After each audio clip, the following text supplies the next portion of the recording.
They say one moment can change your entire life. I never believed that, until it happened to me.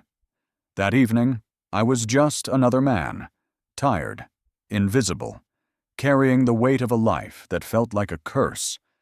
I thought nothing extraordinary could ever happen to me. But as I walked into the marketplace that night, I was about to face a choice, one that would test my courage, break my fear, and lead me into a destiny I never imagined. And it all began with the sound of cruel laughter. I turned into the narrow lanes of the marketplace, my mind drifting as usual, when I heard laughter. Not the warm, joyful kind, but sharp and cruel. At first I thought it was just noise, the kind of meaningless chatter that fills crowded streets. But as I drew closer, the sound grew clearer. Taunts, insults, mocking voices that cut like knives. My steps slowed, and then I saw her. An old woman stood in the middle of a circle formed by a group of young men. She looked fragile, her hands trembling as she clutched a worn cloth bag to her chest. Her clothes were faded, her shoes nearly falling apart, and her back hunched from years of labor. The men around her jeered and laughed, pointing at her like she was some spectacle put on for their amusement. "Look at her shoes," one of them sneered. "She probably picked them from the trash," another shouted, sending the group into cruel laughter. She tried to walk away, but one of them blocked her path. Another gave her bag a rough tug, almost knocking her off balance. The crowd, shopkeepers, passers-by, customers, stood frozen. Some shook their heads in pity, others turned away quickly, pretending they hadn't seen. But no one moved forward. I felt my chest tighten. Part of me whispered, "Don't get involved. This isn't your fight. You'll only make things worse." But another part of me, louder, stronger, roared back, "If not me, then who?" I couldn't ignore it. I couldn't be one of those people who stood by while injustice unfolded in front of me. I stepped forward, my voice trembling but clear. "Enough. Leave her alone." The laughter died for a moment, replaced by surprise. The young men turned to look at me, their eyes scanning me like predators sizing up prey. I wasn't strong. I wasn't rich.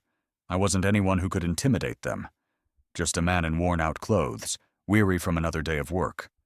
But something inside me gave me the courage to stand tall. One of them smirked. "And who are you supposed to be? Her grandson?" The others chuckled, circling closer. My hands shook, but I clenched them into fists, not because I wanted to fight, but because I refused to step back. "She's done nothing to you," I said, my voice louder now. "You should be ashamed." For a moment they tried to scare me, shoving shoulders, whispering threats, testing if I would break. But I stood firm, my heart pounding so loud I could hear it in my ears. Something about the fire in my eyes must have reached them, because slowly, with muttered curses and mocking laughter, they backed away. The circle broke. The crowd dispersed, people quickly moving on as though nothing had happened. The old woman stood trembling, clutching her bag tightly. When our eyes met, I expected fear or exhaustion, but what I saw unsettled me. It wasn't just gratitude. It wasn't just relief. It was recognition. Her gaze lingered on me, searching, as if she had been waiting for me all along. I gently touched her arm. "Are you all right?" She nodded slowly, her lips trembling as though she wanted to say more, but didn't know how. We stood there in silence, surrounded by the noise of the marketplace. But in that moment it felt as though the world had quieted around us. Then, with a grip surprisingly firm for her frail hands, she held on to me. Her voice trembled, but there was a certainty in her tone that made my skin prickle. "You remind me of someone," she whispered, her eyes never leaving mine. "Someone I have been searching for all my life." I didn't think much of her words at first. My own life was too heavy, too full of struggles, for me to imagine being part of someone else's story. Every day was survival, and survival leaves little room for dreams. But fate doesn't ask if you're ready. It simply arrives. Life in my world was defined by scarcity. Rent was due every month, but the landlord showed no mercy. The walls of our tiny apartment held more silence than comfort, silence broken only by my mother's coughing in the night. I knew the sound of her cough better than my own laughter. Medicine helped, but it drained what little money I earned. Every coin I placed in the pharmacist's hand felt like blood squeezed from my own veins. My father? He was nothing more than a name people spat on. He had vanished years ago, leaving behind debts that clung to us like shadows. Creditors knocked, neighbors whispered, and my mother carried shame like a second illness. I carried both her burdens and mine, but no matter how hard I worked, it never felt enough. I worked long shifts at a printing shop. The machines roared all day, their rhythm like the heartbeat of a life I couldn't escape. The ink clung to my hands even after scrubbing. Sometimes I wondered if I was becoming as invisible as the papers I printed. Just another sheet in a stack, faceless, replaceable. At night, when the city slept, I counted my losses instead of sheep. I thought of the education I had abandoned, the friends I had lost contact with, and the dreams I had buried beneath bills and responsibilities. People my age were chasing careers, falling in love, planning futures. I was chasing survival, sprinting on a track with no finish line. That day when I first saw the old woman, she looked like no one special. Her wrinkled hands trembled as she touched mine. Her eyes, however, held a strange urgency, as if time itself was pressing her forward. "I've been searching for you," she had whispered. I had smiled politely, thinking she was mistaken. No one searched for me. Who would? But her words, they followed me home like an echo I couldn't silence. I found myself lying awake, staring at the ceiling, replaying her voice again and again, searching for me. Why? I was no one, just a poor man holding his family together with thin threads. Yet something in her tone felt deliberate, intentional, as if she knew a truth I didn't. The following days blurred into each other. Machines at the shop, coughing at home, the bitter taste of reheated rice. But every time I walked through the streets, I found myself scanning faces, wondering if I'd see her again. My heart raced at shadows, my mind playing cruel tricks. I told myself it didn't matter. I couldn't afford distractions. But deep down, I wanted answers. Then, one evening, as the sun bled into the horizon and the city bathed in orange light, fate answered me. I was walking home, tired and hungry, when the air shifted. A sleek black car pulled up beside the sidewalk. Its polished surface reflected the dying sun, like liquid fire. The back door opened slowly, deliberately, and from within stepped the same old woman. Only, she wasn't the same. Gone were the trembling hands and frail shoulders. She moved with grace, her back straight, her presence commanding. She was dressed in fine clothes, her hair pinned neatly, her eyes sharp and alive. Around her, assistants hurried, men and women in suits carrying folders, speaking into earpieces. They parted around her like waves making way for a ship. And in that instant, I realized I had been wrong. She wasn't just some wandering old lady. She was someone powerful, someone important, someone who lived in a world far removed from mine. My legs froze. My breath caught in my chest. The city around me faded. The honking cars, the chatter of pedestrians, even the ache in my body from a long day. All that remained was her gaze, locked on me with a certainty that made my stomach twist. My mind screamed questions. Who was she? Why me? What did she want? And why did her presence feel like both a threat and a promise? That moment stretched, heavy with unspoken words. I could feel the weight of her world pressing against mine, as if the thin veil of survival I had clung to was about to tear open. And when it did, I knew. Life would never be the same. This time, she didn't look frail. She stepped out of a black luxury car, dressed with elegance, surrounded by assistants. My heart pounded as I realized I had no idea who she really was. Seeing her like that was like witnessing a transformation I couldn't explain. The woman I had saved from bullies was no longer weak or helpless. She was someone powerful, someone who seemed to hold the world in her hands. And she had come for me. I stood frozen on the sidewalk, the world tilting beneath my feet. The air smelled of exhaust and dust, but all I could sense was her presence. My mind couldn't reconcile the frail, trembling woman I had once defended with the commanding figure stepping out of that black car. She wore a tailored suit that fit her like armor, sharp lines and dark fabric giving her an air of untouchable authority. The shine of her shoes, the diamond pin at her collar, the confidence in her stride, everything about her spoke of wealth and influence I had never even brushed against. The driver held the car door open with military precision, bowing his head. Her assistants, men and women in crisp suits, trailed behind her, not daring to step ahead. They carried briefcases, tablets, and documents, moving in perfect rhythm as if their only purpose was to orbit around her. People on the street stopped. Some bowed slightly. Others whispered her name like a prayer. I didn't recognize it at first, but the sound carried weight, like a name spoken in boardrooms and headlines. I felt smaller by the second, an insect staring up at a giant. Then she turned those sharp, calculating eyes on me. I swear it felt like she wasn't just looking at me. She was dissecting me, peeling away every layer until she could see my very soul. I wanted to run, yet my legs refused to move.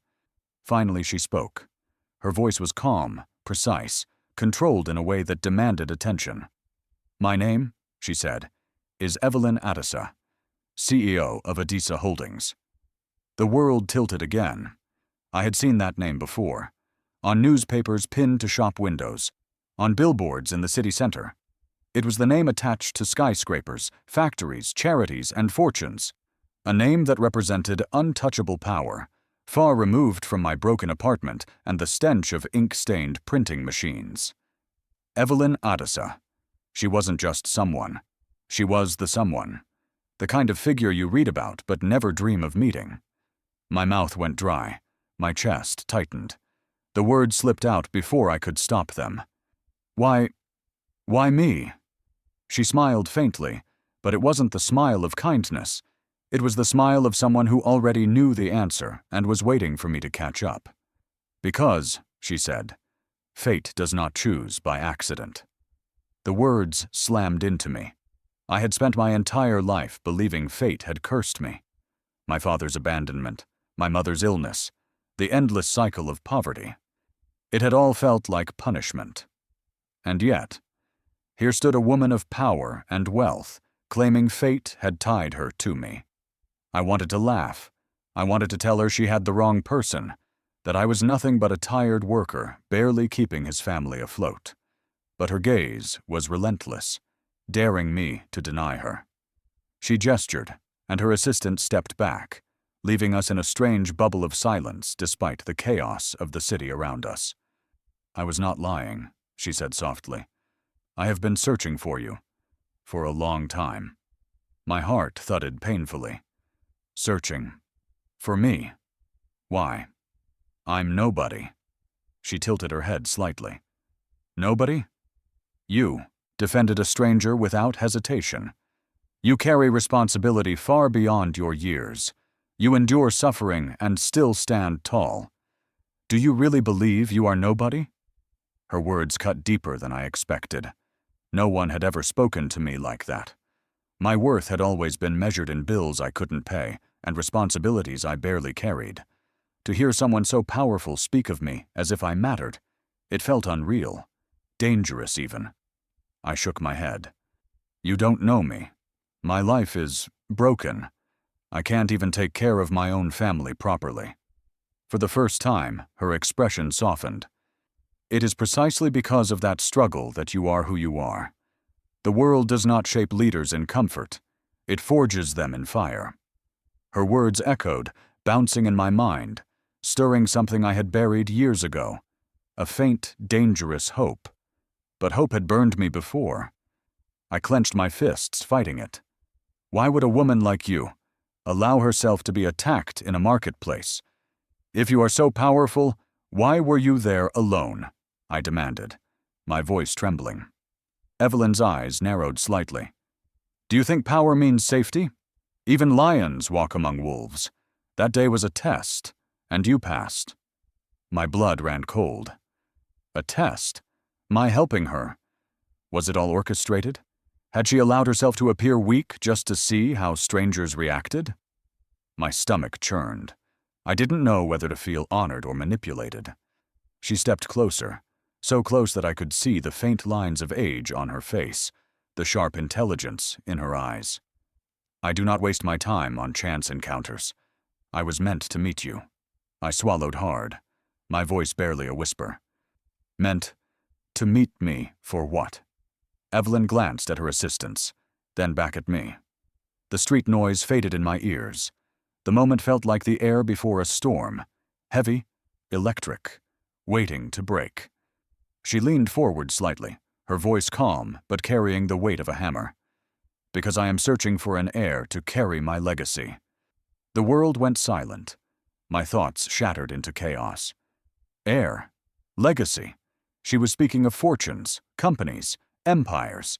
Things so distant from me they might as well have belonged to another universe. My knees felt weak. I don't understand. Why would you think I could ever be that person? She smiled again, but this time there was no coldness, only certainty. Because I believe that person might be you. Her voice was calm, deliberate. I am searching for an heir to carry my legacy, and I believe that person might be you. I laughed when she first said it. Me? An heir? I was nothing more than a struggling worker barely holding my life together. But her expression told me she wasn't joking. That moment shattered everything I thought I knew about my future. My laugh wasn't one of joy. It was sharp, bitter, almost desperate. The kind of laugh that spills out when reality feels too absurd to believe. Me, I repeated, pointing, at my chest as if she could possibly mean someone else. You can't be serious. I'm nobody. Evelyn's gaze didn't waver. Her eyes locked onto mine, calm but unyielding, like a judge who had already delivered a verdict. You are not nobody. You are the one I've been searching for. I shook my head furiously, the city spinning around me. Cars passed, people whispered, life continued. But in my chest, everything felt broken open. Look at me, I snapped. I live in a cramped apartment with a sick mother. I scrape coins together just to eat. I can barely survive, let alone carry a legacy. For a moment, silence hung between us. Then she spoke, her voice low but steady. That is exactly why you are different. Power has not spoiled you. Struggle has shaped you. Her words hit me harder than I wanted to admit. My whole life I had seen struggle as a curse, something that kept me chained in darkness. But in her mouth, struggle became proof that I was worthy of something greater. I didn't know whether to feel angry or hopeful. She explained further, her tone growing colder when she spoke of her own family. I was born into wealth, but wealth is a poison if it finds the wrong hearts. My children, my nephews, my bloodline, they crave power only for themselves. They would tear this empire apart for greed. She paused, her eyes briefly clouded with pain. I will not leave my life's work to parasites. I need someone with integrity, someone who will use power to protect, not exploit, someone the world would never expect. I could feel the weight of her words pressing down on me. It sounded noble, even righteous. But why me? I opened my mouth, my voice trembling. But I don't belong in your world. I've never known wealth. I don't understand business or politics or any of it. For the first time, Evelyn smiled softly. It wasn't the sharp, commanding smile of a CEO. It was almost maternal. Skills can be taught. Knowledge can be learned. But integrity, that cannot be bought or trained. Either you have it or you don't. And you, my dear, have it. Her certainty terrified me. How could she see something in me that I had never seen in myself? I wanted to believe her, but my insecurities screamed louder. You're making a mistake. I'm not the man you think I am. Evelyn tilted her head, studying me with unnerving patience. Do you think I built an empire without learning to see through lies?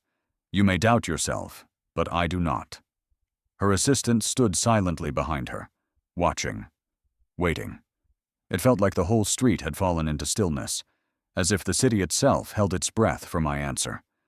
My chest tightened, panic rising. Even if you're right, why me? Why now? Evelyn's voice softened again. Because the world is shifting. Power is fragile. Empires can collapse overnight if left in the wrong hands. I have searched for years, for someone outside, my bloodline, untouched by greed. The day you defended me, I knew. You were the one.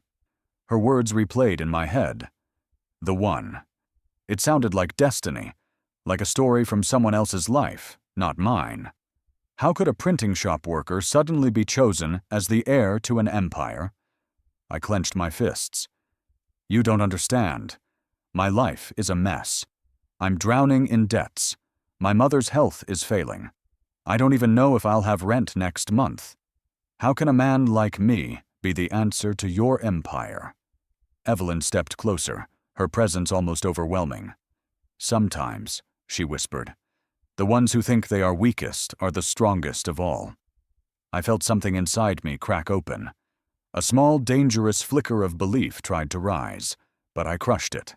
Hope was a luxury I couldn't afford. I shook my head again, my voice breaking. You're asking me to be something I'm not. No, she corrected gently. I'm asking you to become who you truly are. Her words lingered in the air, heavy and haunting. I wanted to run, to disappear, to escape the gravity of her presence.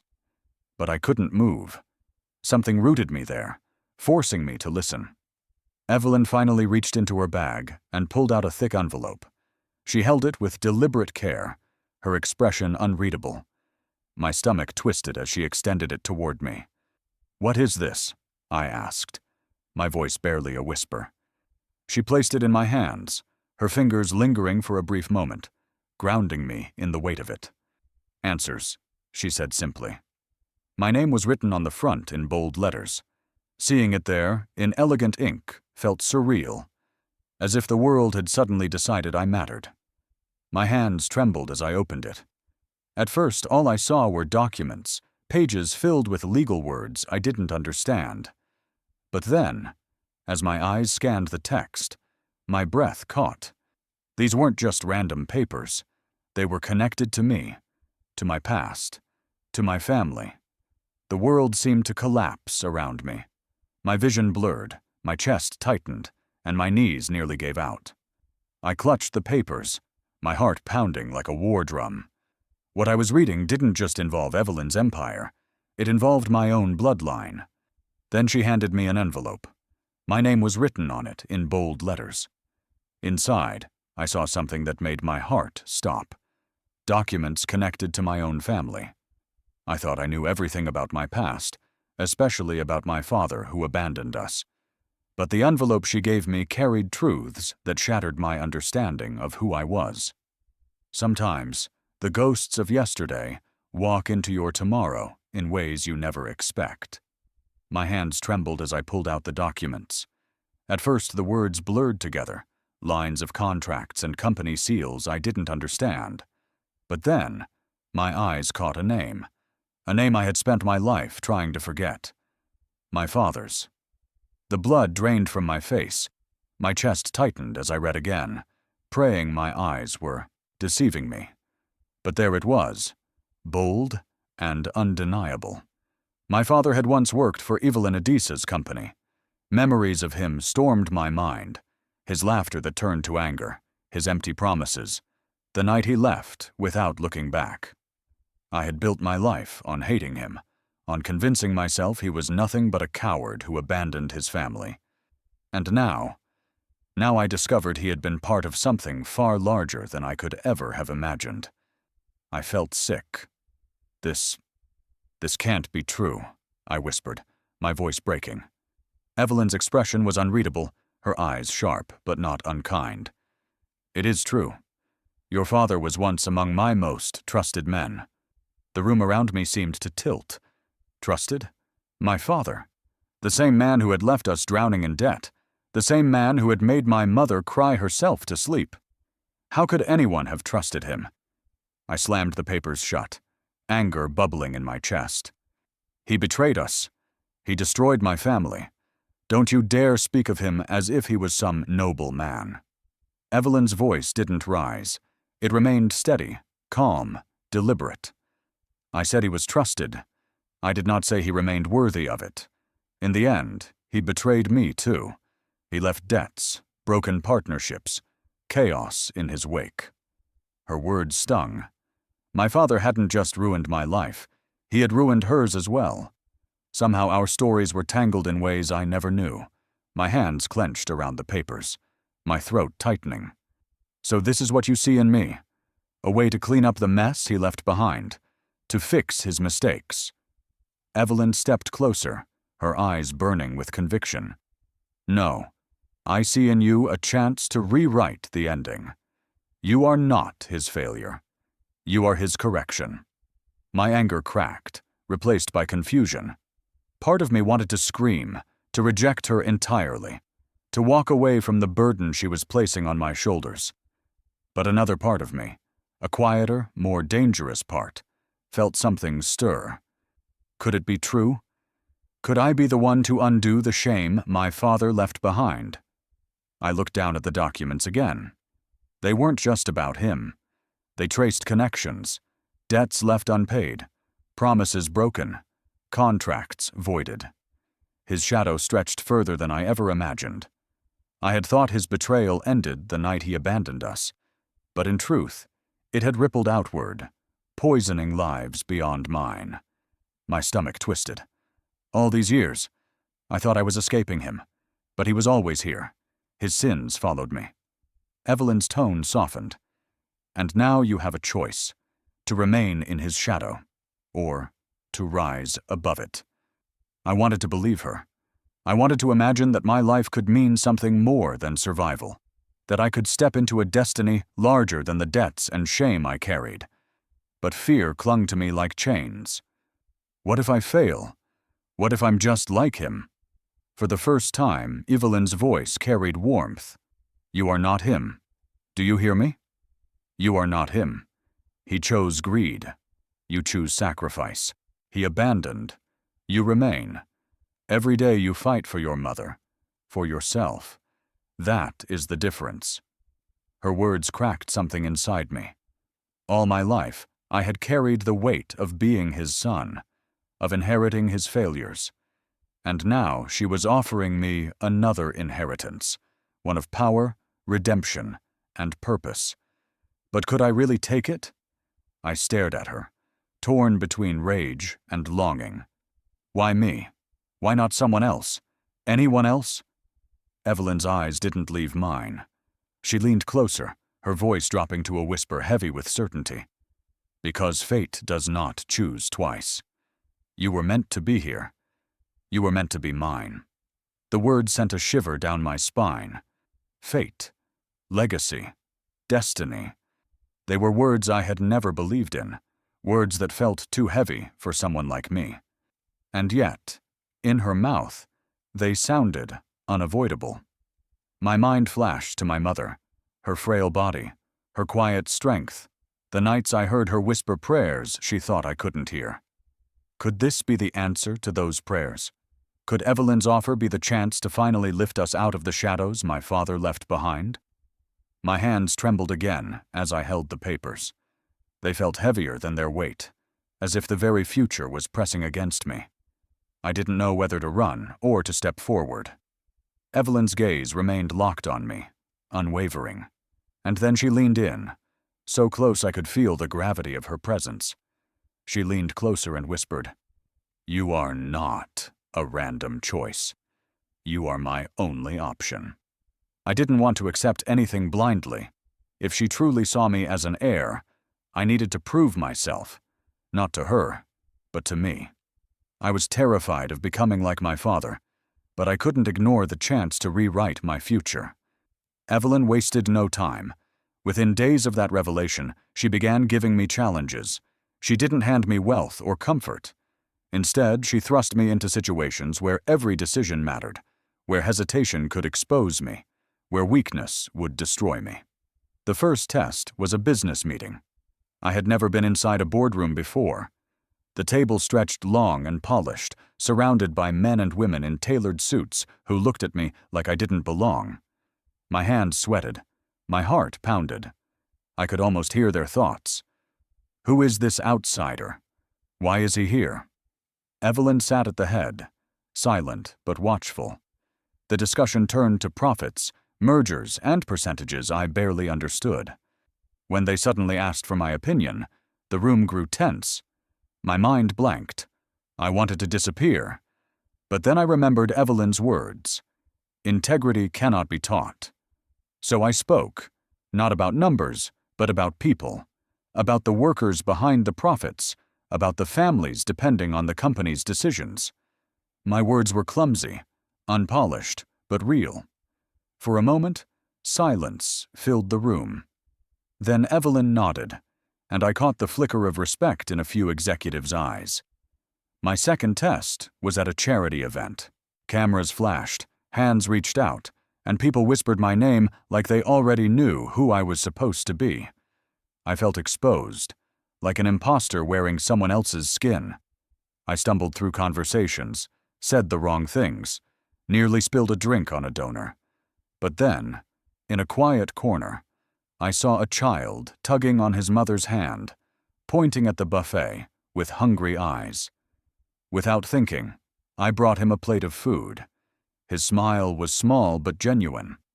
In that moment, I realized compassion wasn't about appearances. It was about seeing what others ignored. Evelyn noticed. She didn't praise me, but I saw the faintest curve of her lips, the rare approval she rarely gave. The hardest challenges weren't the public ones. They were the private decisions, moments when papers landed in front of me, each choice holding consequences for real people. Approving a contract meant jobs, but also risks. Cutting costs meant saving money, but hurting workers. Every decision felt like a weight pressing down on my chest. I stumbled often. I chose wrong more than once. I let pride cloud me. I hesitated when I should have acted. I doubted myself until the last second. Each mistake felt like proof that I wasn't ready, that I was destined to fall like my father. Yet strangely, with every failure, I discovered something hidden inside me. When I fell, I stood up again. When I was wrong, I learned. When fear whispered that I wasn't enough, I pushed forward anyway. And slowly, almost invisibly, I began to change. I wasn't just surviving anymore. I was testing myself against a world that had always felt beyond me. But growth never comes without enemies. One night, Evelyn invited me to a grand gala. The hall sparkled with chandeliers, music floated in the air, and every guest carried themselves with the elegance of people who had never known hunger. I wore the suit she had chosen for me, but inside, I still felt like the boy from the cramped apartment. People greeted me politely, some with curiosity, others with quiet disdain. Whispers followed me as I walked. That's him? The outsider. Why would she choose him? Their words stung, but I held my head high. Evelyn introduced me to influential figures, testing my ability to hold conversations, to stand my ground in a room full of sharks. I stumbled here and there, but I also surprised myself. I wasn't invisible anymore. People were forced to see me. And then, it happened. As I stood near the edge of the ballroom, catching my breath, a man approached me. His suit was dark, his expression sharper than a blade. He carried himself with the confidence of someone who belonged, someone dangerous. He leaned in close, his smile cold, but his eyes burning. His voice dropped to a whisper only I could hear. At a gala, a stranger approached me, his voice cold and threatening. If you don't walk away now, you'll regret ever meeting her. The moment I stepped into her world, I also stepped into danger. Not everyone welcomed me. In fact, some wanted me gone before I even had a chance to stand. I had entered a battlefield I never knew existed. The stranger's words at the gala haunted me. His cold whisper, "Walk away or regret it," echoed in my ears long after the music faded. I tried to dismiss it, but his eyes had carried a truth I couldn't ignore. He wasn't just trying to scare me. He was warning me of a war already unfolding. I didn't have to wait long to see the signs. From the very next day, subtle changes crept into my life. People at Evelyn's company who once greeted me with polite curiosity now avoided my gaze. Conversations stopped when I entered rooms. I caught whispers behind closed doors. It was like an invisible fog of suspicion followed me everywhere.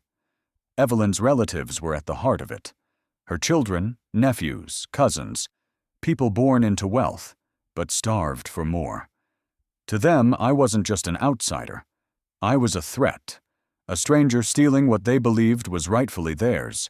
They attacked not with fists, but with lies. Rumors spread like wildfire, that I had a criminal past, that I was after Evelyn's money, that I had manipulated her in the marketplace. Each story grew uglier, each whisper sharper. At first, I tried to ignore it. I told myself their words didn't matter. But lies are powerful. They stick like poison, even when untrue. Soon, people began questioning why I was there at all.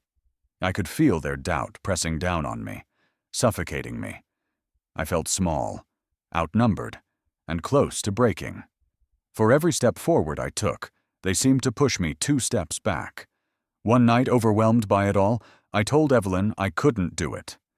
My voice cracked as I confessed my fears. "They're right," I whispered. "I don't belong here. I'll never belong here.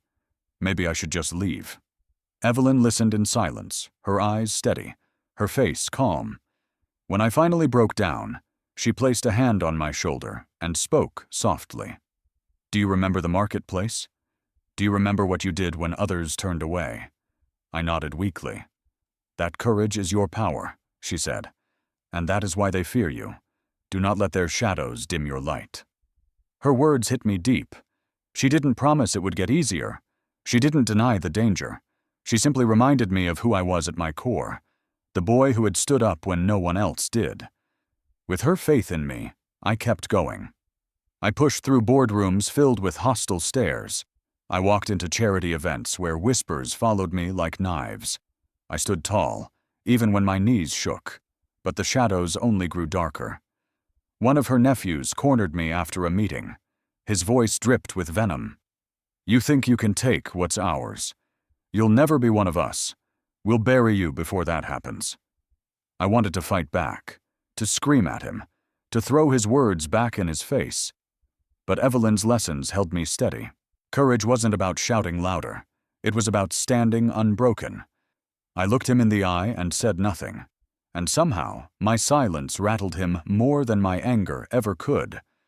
Still, I couldn't shake the fear gnawing at me. At night, I lay awake, wondering how far they would go. Lies were one thing, but power-hungry people didn't stop at lies. That fear turned real one evening when I left Evelyn's mansion late. As I walked through the garden, I heard hushed voices. Curious, I stepped closer, careful to stay in the shadows. What I heard froze me. Evelyn's relatives were gathered, speaking in urgent whispers. They weren't just discussing me. They weren't just plotting to ruin my reputation. They were planning something far worse. I pressed myself against the wall, my heart pounding so loud I was sure they would hear it. Their words spilled into the night. Plans, threats, strategies. Not just against me, but against her. Against Evelyn herself. A chill swept through me as realization struck. This wasn't just about me being unworthy in their eyes. This was about power, control, and destroying the woman who had dared to choose me. My blood ran cold. If they succeeded, it wouldn't just be my future lost. It would be hers, too. One night, I overheard them whispering in the shadows. They weren't just planning to ruin me. They were plotting something far worse against her. It felt like destiny had brought me full circle. Just as I had once defended her in the marketplace, I now had to protect her again. This time not from bullies, but from betrayal on a grand scale. After overhearing their whispers, I couldn't sleep. Every word echoed in my head. Plans to undermine Evelyn, to destroy her empire from the inside. They wanted her gone, not just me. The thought of her being blindsided by her own blood made my stomach twist. Soon, their schemes revealed themselves. It started with false reports surfacing during board meetings, numbers that didn't add up, projections that painted Evelyn as reckless. Entire departments were suddenly failing, though I knew the workers were loyal and hardworking. Someone was manipulating the data, twisting the truth to make her look weak. Then came the sabotage. Contracts vanished. Deals collapsed at the last minute. Rumors spread among investors, shaking confidence in the company's foundation. It wasn't coincidence. It was calculated war. The board grew divided. Some questioned Evelyn's leadership, others openly sided with her greedy relatives. The once solid ground beneath her empire cracked, and in those cracks, chaos spread. I watched it all unfold, terrified and angry. I had no business background, no polished strategies, no years of training. I was just a man who once survived on pennies and prayers. But I couldn't stand by and watch her fall, not after everything she had given me. "Let me help," I told her one night. My voice trembled, but my resolve did not. I may not know the world of business, but I know loyalty.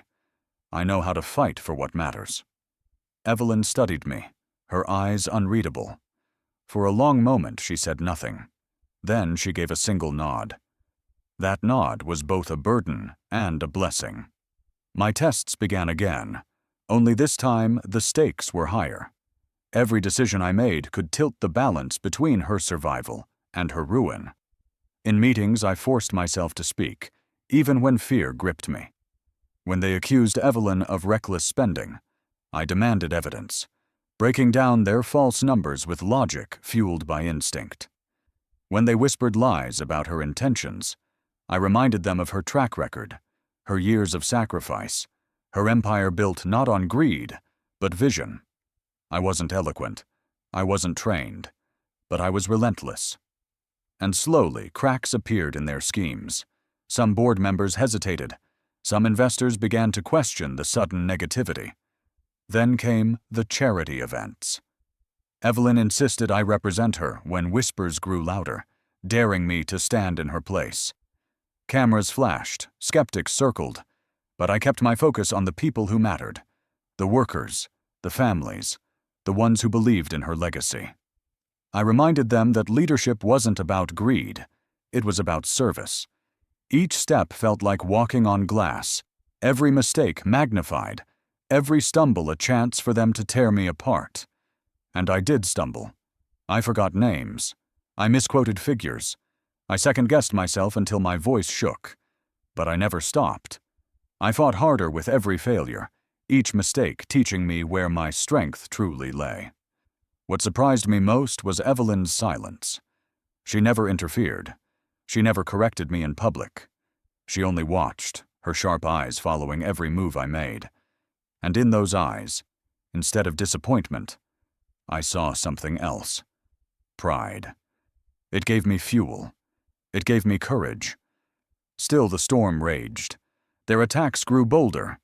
One day a major contract slipped through our fingers, costing the company millions. I was blamed immediately. "He's inexperienced," one of her nephews shouted. "He's dragging us down." My chest burned with humiliation. For a moment I believed them. Maybe I was the weak link. Maybe Evelyn had been wrong about me all along. But then Evelyn stood. Her voice was calm, steady, but it cut through the chaos like a blade. "Every empire faces storms," she said. "The measure of a leader is not avoiding failure, but rising after it." She looked directly at me as she spoke. The boardroom fell silent. Her faith reignited mine. I doubled my efforts, working late nights, digging into reports, talking to workers directly. Where numbers were twisted, I found the truth. Where rumors spread, I confronted them with facts. Where doubt festered, I countered with loyalty. Days blurred into nights, but slowly, the tide began to turn. Investors regained confidence. The board's divisions softened. And for every scheme her relatives tried to hatch, I was there to shield her, to fight, to protect. It wasn't easy. I bled for it, emotionally, mentally, sometimes even physically from exhaustion. But it was worth it. Because through it all, Evelyn never wavered. And in her eyes I saw the unspoken truth. She didn't see me as a liability. She saw me as a partner. Finally, the storm began to settle. The lies lost their power. The board grew quiet. The empire held strong. One evening, after a long and brutal meeting, I found myself alone with her. The room was quiet, the chaos finally behind us. She looked at me for a long time, her expression softer than I had ever seen. When the storm settled, she looked at me and said softly, "I no longer see you as a stranger. I see you as my successor." But courage doesn't silence fear. At night, doubt gnawed at me. Could I really lead thousands of people? Or was I just pretending, a shadow of a man doomed to fail like my father? Days in Evelyn's world were filled with meetings, decisions, and challenges. On the surface, I carried myself as if I belonged. Straight shoulders, steady voice, unshaken resolve. But when night fell, and the silence of my small room closed in, the mask slipped. That was when the whispers of doubt became deafening. I feared I was living a lie, a man from the dirt pretending to wear a crown.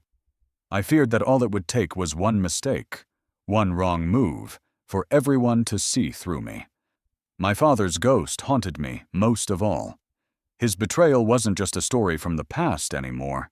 It was a mirror I dreaded looking into. Was I destined to repeat his failures?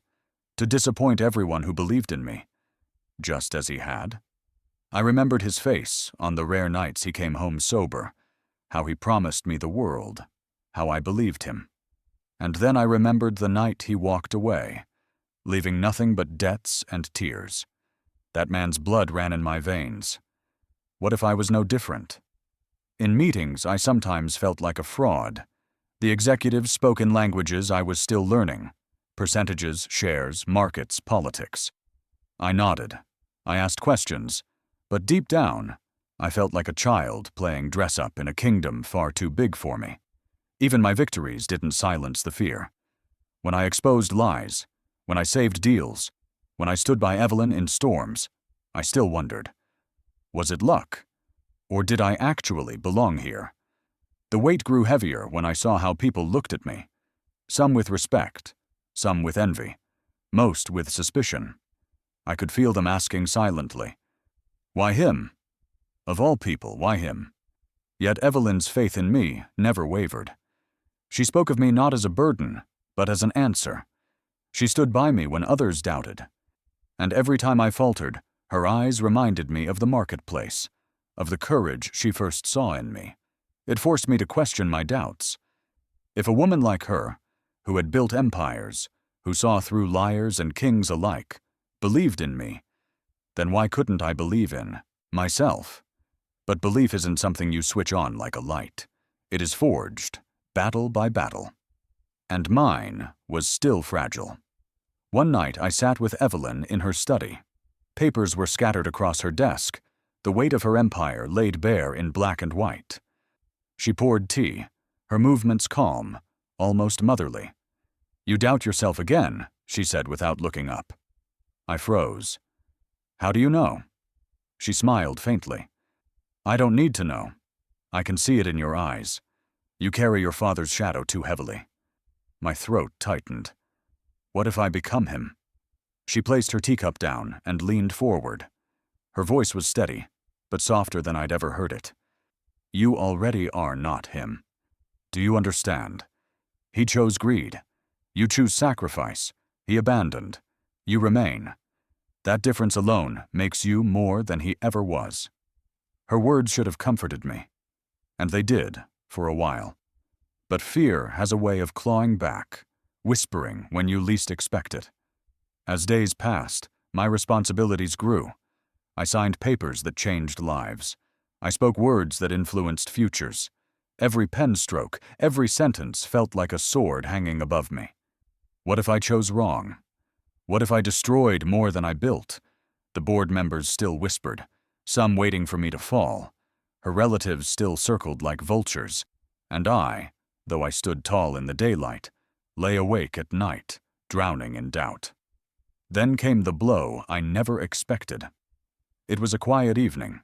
The city lights glowed through my window, the hum of traffic a distant song.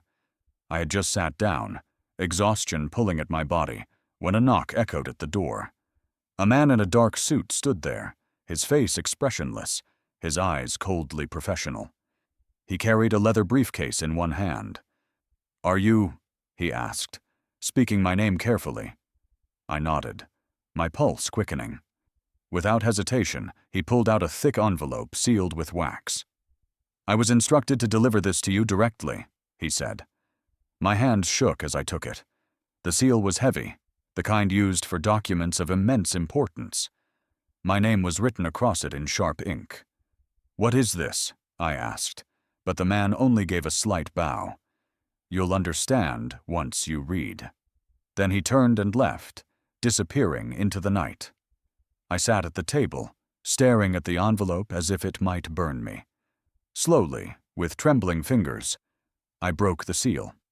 The first page made my breath catch. It was her name, Evelyn Addisa, and beneath it, words I never expected to see. Last will and testament. Then came the blow that shook me further. A lawyer arrived at my door, carrying her will. The lawyer's envelope felt heavier than my own body.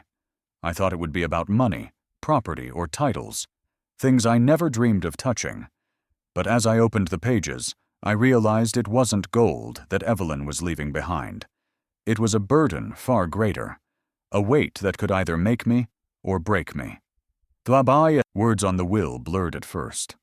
My hands shook as I read them, my heart pounding.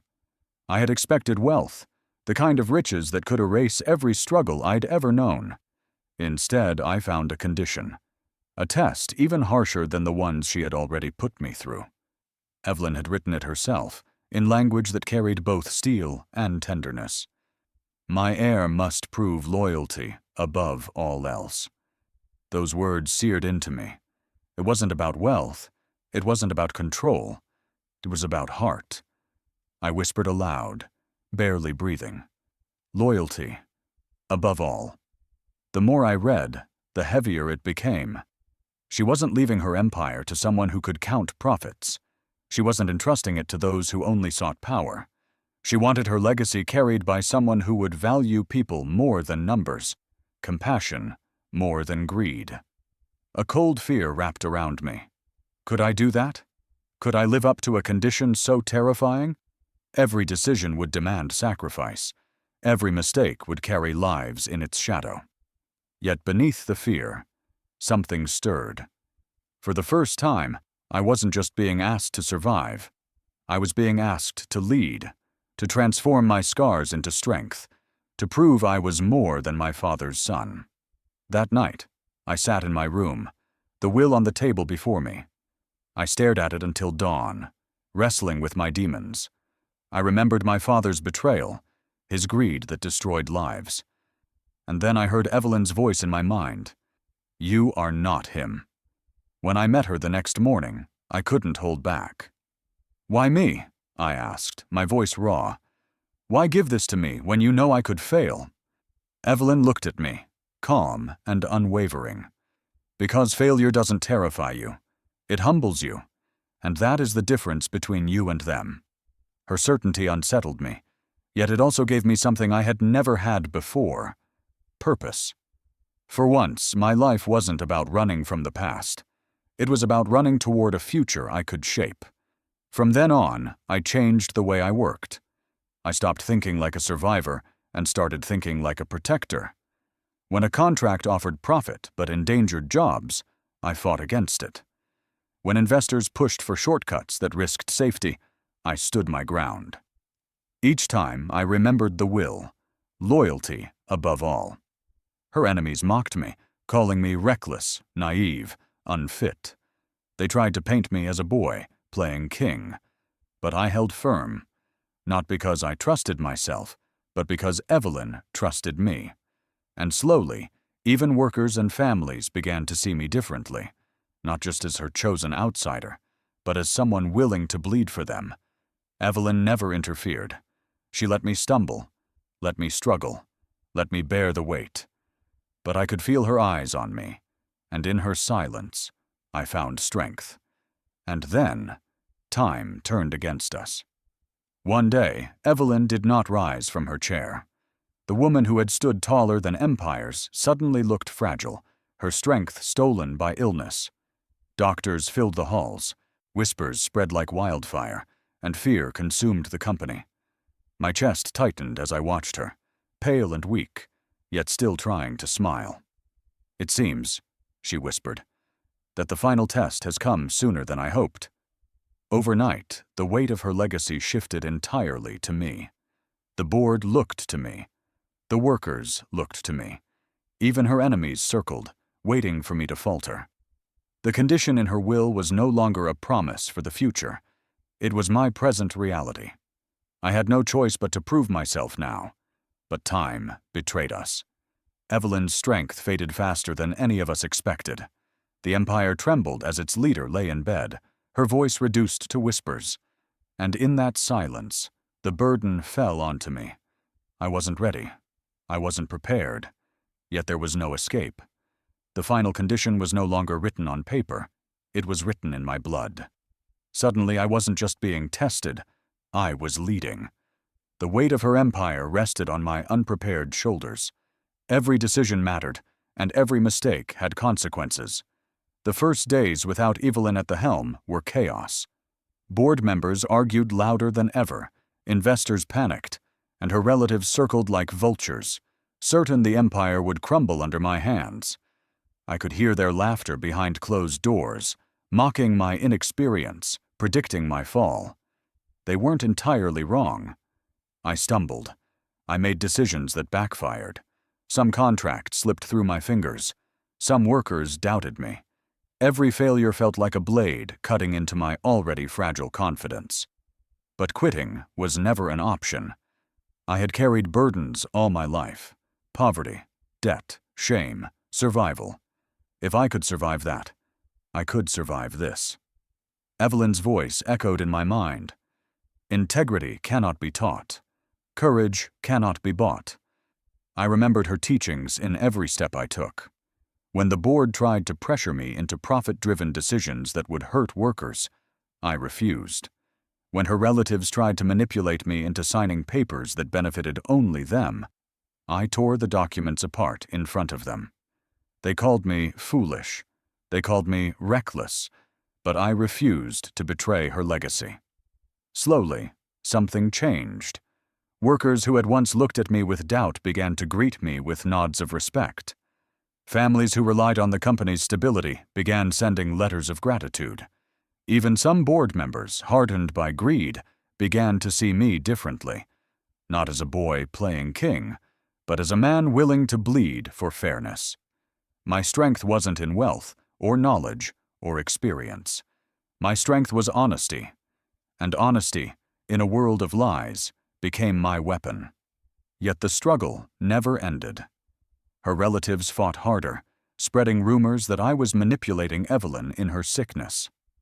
They questioned my every move, waiting for a mistake to destroy me. Some nights I thought they might succeed, but then I would remember the marketplace, the moment I first defended her. I hadn't been ready then, either. I hadn't known what I was stepping into, but courage wasn't about readiness. It was about standing anyway. And so I stood. Weeks turned into months. The empire didn't collapse. In fact, it began to stabilize. People slowly began to trust me, not because I had Evelyn's wealth, but because I carried her values. Then one day, I received a message that froze me. Evelyn wanted to see me. My chest tightened as I entered her hospital room. The once unshakable woman lay frail in her bed. machines humming softly around her. But her eyes still burned with fire. She gestured for me to sit beside her. Her voice was weak, each word costing her strength, but her tone carried the same authority as always. "You've done well," she whispered. "Better than I hoped. But there is something I haven't told you. Something you must know before the end." My breath caught. Her words trembled with finality.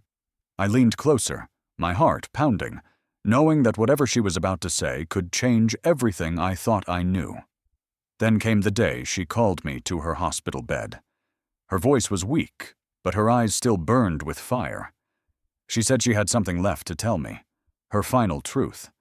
I leaned forward, my chest tight, waiting for words that could either set me free or destroy me.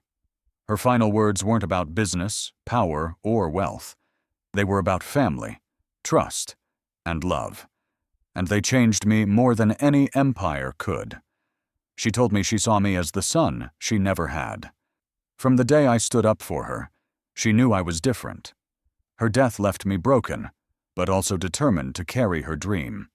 I accepted my role not for riches, but to honor her faith in me.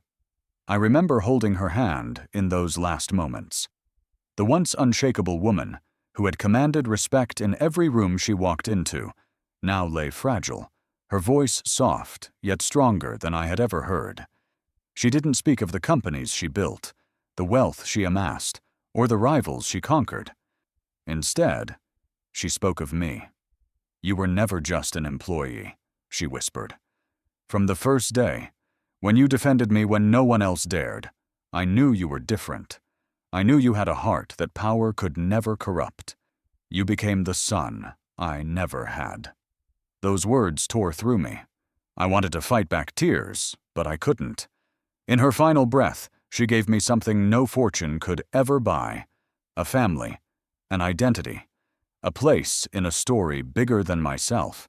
After she was gone, the world around me blurred. The boardroom battles, the endless meetings, the hunger for power. It all seemed so small compared to the weight of what I had just lost. I wasn't mourning just a mentor. I was mourning a mother I never had, and a love I never expected. The world expected me to take the throne of her empire with greed in my eyes. But what they didn't understand was that my decision to step into her shoes was not about crowns or titles. It was about honoring her. She had believed in me when I didn't believe in myself. How could I let her down now?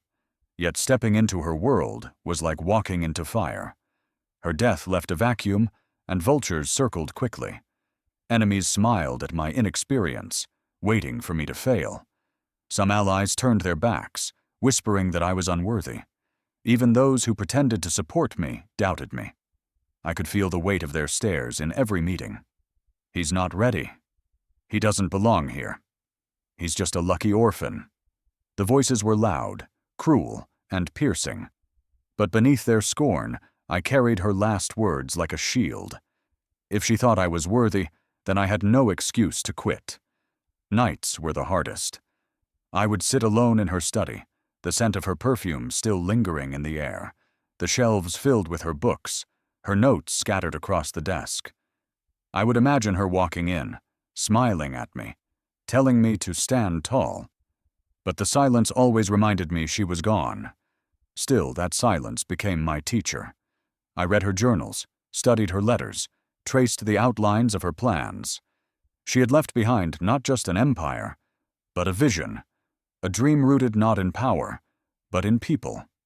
She wanted to build a legacy where trust and family mattered more than greed. That became my mission. I wasn't naive. I knew the path ahead would be brutal. Rivals would come for me. Friends would betray me. Even my own heart would doubt itself. But courage, she once told me, was not the absence of fear. It was the decision to keep moving forward despite it. And so, I moved forward. With trembling hands and a breaking heart, I stood before her empire and declared my loyalty. Not to riches, not to dominance, but to her dream. And in that moment, I felt a fire ignite within me, one that no storm could extinguish. But destiny has a cruel way of testing you the moment you take your first step. The very next day, I received a letter. No name, no signature, just a warning. You don't belong in her world. Leave now, or you'll suffer the same fate. My hands shook as I read it. Was her death truly natural? Or had it been orchestrated by the same shadows now warning me? The thought haunted me. If she had been betrayed, then I was standing in the middle of the same battlefield that had taken her life. Fear clawed at me, but I refused to back down. I remembered her smile, her unwavering trust in me. If I left, her dream would die. And if she had indeed been taken from me by those who feared her vision, then walking away would make me no better than them. That night, I swore to myself, I would find the truth. I would protect her legacy, even if it cost me everything.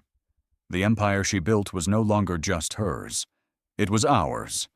And though I entered it broken, doubted, and threatened, I also entered it with something far stronger than greed: love, loyalty, and the courage she had ignited in me. For the first time in my life, I realized I was no longer just surviving. I was destined for something greater. And that's how it all began. I thought fate was cruel. I thought I was cursed. But sometimes, the smallest act of courage can rewrite your entire destiny. And mine had just begun. If this story touched your heart, don't let it end here. Subscribe and join me as we uncover more powerful journeys that remind us of love, courage, and destiny. Leave your thoughts in the comments. I'd love to hear your voice. And remember, every story we share brings us closer as one family.